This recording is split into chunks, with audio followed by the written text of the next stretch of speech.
In the summer of 2007, we sent our son to the National Boy Scout Jamboree in Virginia. One of the things we sent with him is we had an iPhone that we weren't using anymore, so we sent an iPhone with him. And he was gone for 3 weeks, so he's 12 years old, and we asked him how he liked the phone. And what he said was, it's cool, but it'd be better if I could put my Legos on it. It was like, this brilliant idea that came out of my 12-year-old kid. And since he'd always wanted to be an inventor, he'd always talked about inventing things and was always drawing things or trying to put things together, I thought, well, here's an opportunity to teach him what it takes to actually take an idea and make something real out of it and then get it into the market. He's got to see the whole process of sort of the beginning of the idea through actually making these huge 400-pound molds and having a product come out of the end of it. And then you have to get through all the things about packaging and marketing message and some of the banners behind us. My wife and I didn't really do this because we thought we wanted to market this idea. It was really sort of making our son's dream real about wanting to be an inventor. So actually, this has very little to do with what we do day to day here.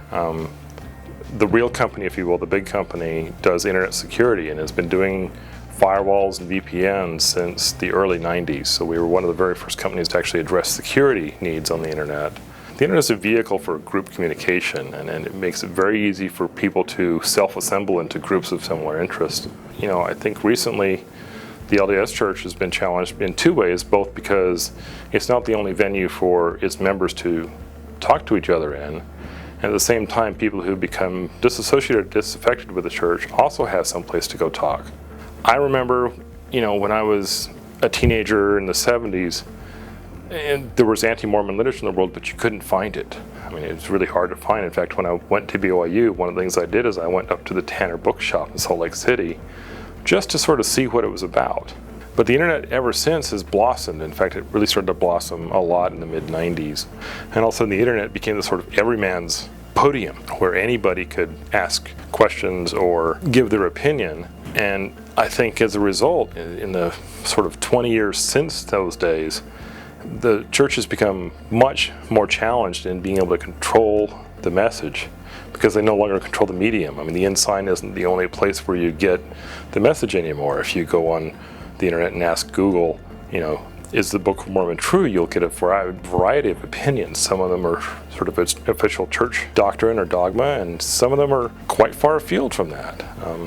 The internet has literally changed society, and with it I think it has to change the LDS Church. Some people say it's the end of the LDS Church, and I think they'll figure out a way to adapt.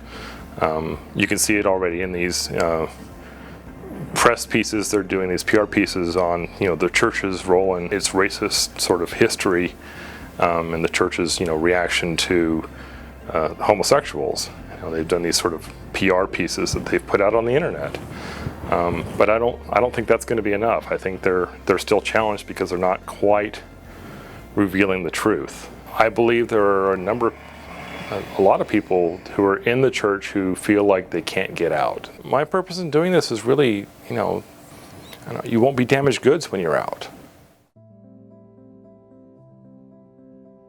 In August of 2009, I underwent emergency open heart surgery to correct an ascending aortic dissection. Half the people who get it drop on the floor and die within seconds. I'm one of the few that managed to survive it unscathed, and I was dead on a table for 15 minutes, and I came back. The experience did change me in one way. I'm relaxed and comfortable with what happens.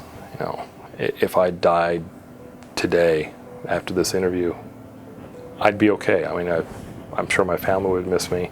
Life can be short for people, and it's your life, and it's yours to live, and there are your choices to make.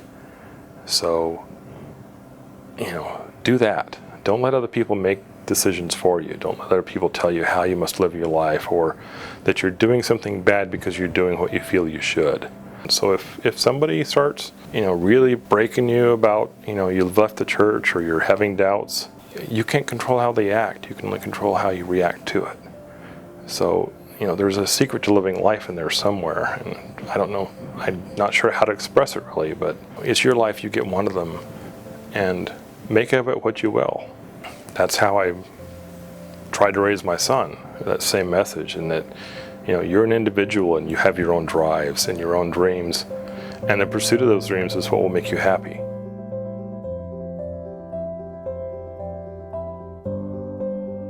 I'm Jim Thompson. I'm a father, I'm a husband, I'm a lover, I'm a fighter, I'm a technologist. I've been a rock and roll roadie, and I'm a non-believing anymore Mormon. I've been pretty apprehensive about coming on video to talk about these things because I'm worried about what my family is going to say. Be honest with yourself. You don't need to fit someone else's mold. You don't need to change who you are to try to please people, you know, in the church. But pattern tights are not appropriate. Tights with patterns. And I'm thinking, like, is he serious?